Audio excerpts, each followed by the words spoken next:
రాష్ట్రంలో ప్రస్తుతం కౌంటింగ్ రేపు 4వ తేదీ జరుగుతున్న దృష్ట్యా వైసీపీ తరపున బూతుల్లో కూర్చున్నటువంటి కౌంటింగ్ ఏజెంట్ల పరిస్థితి వాళ్ళు ఎలా ఉంది అంటే కరవమంటే కప్ప కోపం, విడవమంటే పాము కోపం అన్నట్లుగా ఉంది. సలహాదారుడు సజ్జలేమో దొమ్మిలు చేయండి, గొడవలకు దిగండి, అడ్డుపడండి, అడ్డంగా వాదించండి, పని సాగనివ్వకుండా ప్రతిదానికి అడ్డుపడండి, రూల్స్ ఫాలో అవ్వాల్సిన అవసరం లేదని చెప్పి సలహాలు ఇచ్చాడు. ఇప్పుడు సజ్జలు ఇచ్చిన సలహాలన్నీ మీరు ఫాలో అయితేనేమో రేపొద్దున ఎలక్షన్ కమిషన్ రౌడీ షీట్లు ఓపెన్ చేసి తీసుకెళ్లి జైల్లో వేస్తుంది. వన్స్ రౌడీ షీట్ ఓపెన్ అయింది అంటే అది ఎన్నేళ్ళకి తీసేస్తారో వాళ్ళకి తెలియదు, డిపార్ట్మెంట్ వాళ్ళకి అట్లాంటి సిచ్యువేషన్ ఉండేది. ఇంకా ఊళ్ళో ఏ సందర్భం జరుగుతున్నా సరే మిమ్మల్ని తీసుకెళ్లి స్టేషన్లో కూర్చోబెట్టి ఆ సందర్భం ఆ రద్దీ అడావిడ అంతా అయిపోయిన దాకా బయటకు రానివ్వరు. అలాగే మీరు స్టేషన్ల చుట్టూ జైలు చుట్టూ తిరుగుతూ ఉంటే ఇంట్లో మీ ఫ్యామిలీ సఫర్ అయింది. మీ పిల్లలకు గవర్నమెంట్ ఉద్యోగాలు రావాలన్నా, మంచి సంబంధాలు రావాలన్నా ప్రతి వాటికి మీ మీద కేసులు, మీ మీద రౌడీ షీట్లే బాగా ఇబ్బందిగా మారుతాయి. సలహాదారుడు సజ్జలేమో మీకు ఇచ్చిన ఈ సలహాల వల్ల ఇట్లాంటి సలహాలే జగన్కి ఇచ్చేసి వాళ్ళ జగన్ ఓటమికి కారణం అవుతున్నాడు. అట్లాగే అట్లాంటి సలహాలే మీకు ఇచ్చాడు, పనికిరాని సలహాలు. ఈ సలహాలు పాటించి మీరేమో జైల్లో ఉంటారు, సజ్జల సలహాదారుడేమో వెళ్లి విదేశాల్లో ఉంటాడు అక్రమంగా ఇన్నాళ్ళు సంపాదించుకున్న డబ్బులు పెట్టి. అందుకని ఒకసారి వైసీపీ తరపున బూతుల్లో కూర్చుంటున్నటువంటి ఏజెంట్లు మీకు మీరు ఒకసారి ఆలోచించుకోండి. రానున్న ప్రభుత్వం కూటమిదే, అన్ని సర్వేలు ఇదే వెల్లడైంది. అన్ని చోట్ల పోలింగ్ కూడా ఇలాగే నమోదైందన్న విషయం మీ అందరికీ తెలుసు.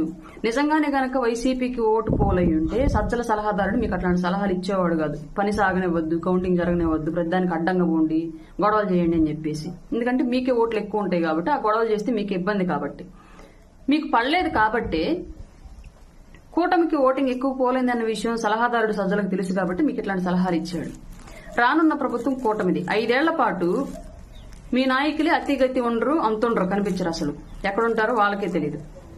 అట్లాంటప్పుడు మీకెవరు సపోర్ట్ వస్తారు ఒకసారి ఆలోచించుకోండి. మీ ఫ్యామిలీస్ ఎంత సఫర్ అయితే ఒకసారి ఆలోచించుకోండి.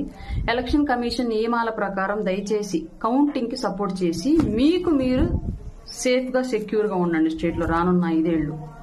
లేదంటే మేము సౌమ్యులమే కానీ మమ్మల్ని వచ్చి కొడుతుంటే ఈ చంప కొడితే ఈ చంప చూపించండి అనేటువంటి గాంధీలం అయితే మాత్రం కాదు.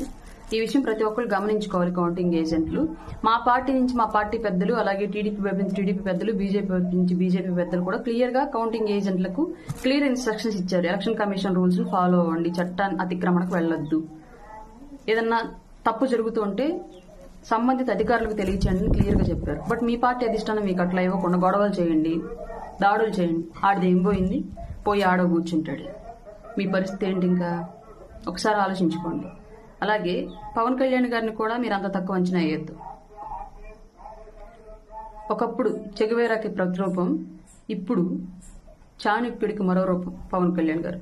మీరు చేసే దాడులు, గొడవల వల్ల మళ్ళీ మీ ప్రభుత్వం అధికారంలోకి వచ్చింది అనుకుంటే మీ అంత పిచ్చోళ్ళు ఇంకెవరు ఉండరు. మీరు భద్రంగా ఉండాలి, మాతో పాటు బాగుపడాలి. రాష్ట్రంలో వైసీపీ అనేది ఉండదు రానున్న రోజుల్లో. ఎందుకంటే ఒక విలువలు, ఒక సిద్ధాంతం, ఒక క్యాడర్ అంటూ లేని పార్టీ, సింపతి మీద ఏర్పడిన పార్టీ కాబట్టి సింపతి అనేది పోయిన వెంటనే పార్టీ కూడా పోద్ది. ఆ విషయం మీకు అందరికీ తెలుసు. కాబట్టి రానున్న రోజుల్లో మనం కలిసి పనిచేయాలి రాష్ట్రం కోసం. మీరు బాగుండాలి, మేము పనిచేయాలి, మేము బాగుండాలి, మీరు పనిచేయాలి ఓటర్గా. అది కూటమి ఆధ్వర్యంలో. వైసీపీ అనేది గాలి పార్టీ, గాలికి ఎగిరిపోదు. గుర్తుపెట్టుకుని ఏ ఒక్క వైసీపీ కౌంటింగ్ ఏజెంట్ కూడా చట్టాన్ని అతిక్రమించొద్దు, నియమాలను ఉల్లంఘించొద్దు.